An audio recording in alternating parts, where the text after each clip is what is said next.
percentage point when you're a little bit checked out, that kind of a performance can happen? No, I don't think that is the issue. I think the issue is those guys weren't playing, and then we go down a level, and Mike Mayer had a great game for us today. I mean, just a great game in filling in for Brock. And I can't say anybody on defense, picked it up.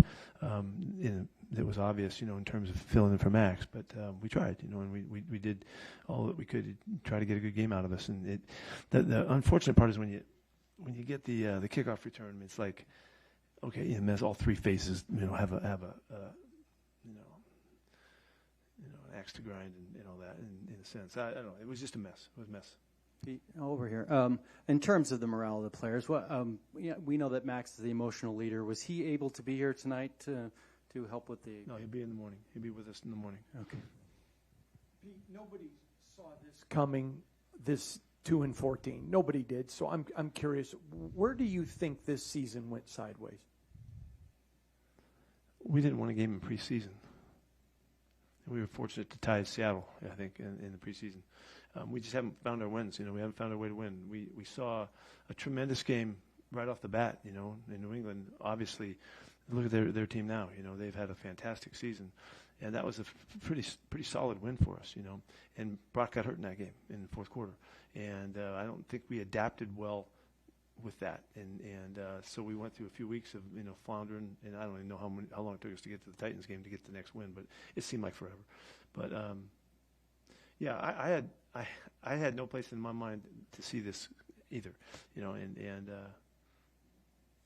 so we just trying to figure out how to go 1 week at a time, come on back and find the focus to work really hard and give it a really good shot to see if we can play good football, and that's what we're going to try to do again, and. I don't doubt these guys one bit. And if you're asking the question, a little bit, did it go south or something? I don't think that. I think that's what we look like without those guys playing, and unfortunately, they're that valuable to us. And so everybody tried, everybody did everything they could, and all that, but just wasn't enough. Pete, despite how the season has gone, do you feel like you still have support from ownership that in your belief? Yeah, I do. From all the guys I've talked to, I do feel I have their support. What that means, I don't know. But our conversations have been really good. I just follow up with any update on Geno Smith and the ankle, as well as Adam Butler's bicep? Yeah, Geno has a high ankle sprain, and he'll get checked out in the morning with MRIs and all that. I don't know what that means, but that's pretty hard to bounce back, So he that might knock him out next week. We'll have to wait and see. Adam has a bicep strain of some sort, and again, we won't know for a while. But he didn't come back. Saw that Dylan Parham also was sidelined. What was the situation Illness. there? He couldn't make it out of pregame. He was sick and couldn't go. You mentioned Michael Mayer, and it's been a little while for him to get that kind of action, those kind of touches, but that's what he's capable of doing. Why do you think it's taken this long for him to kind of be featured? I think it's no doubt. Powers. Really. I mean, he filled in admirably, for one of the best players in our league, in Brock, and he did a great job today. But you can't throw 20 balls to the tight ends in the course of a game. It's going to get split up, and it's going to go all over the place. But Mike had the chance to be featured today, and he totally came through. He was physical. He was creative. Made all the catches. I just thought that was a beautiful game from Mike.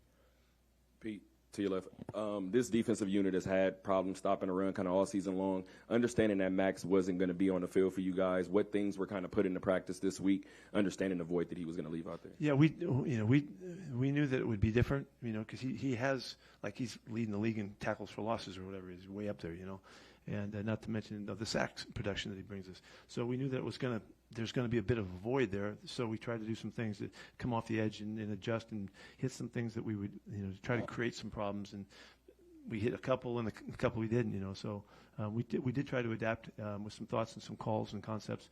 But there's not too much you can do how do you recreate that player? I mean, he's an incredible football player, and let me say this too: that Max was freaking heartbroken that he couldn't play. He's heartbroken that he couldn't play, and it means so much to him. He was having a great season. He's been hobbling around for months to get to the games, and it just got too far, and that's why he couldn't play. And he would never have taken himself out. I wouldn't have taken myself out. I get it. I totally understand it. But we just needed to protect him, and it was obvious that we needed to from one end of it. But I don't blame Max for being upset one bit. He's too much of a warrior to accept that, and so.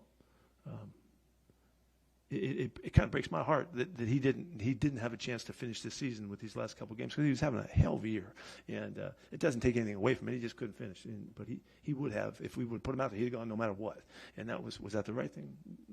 The decision was no. And then Pete, just one more really quick.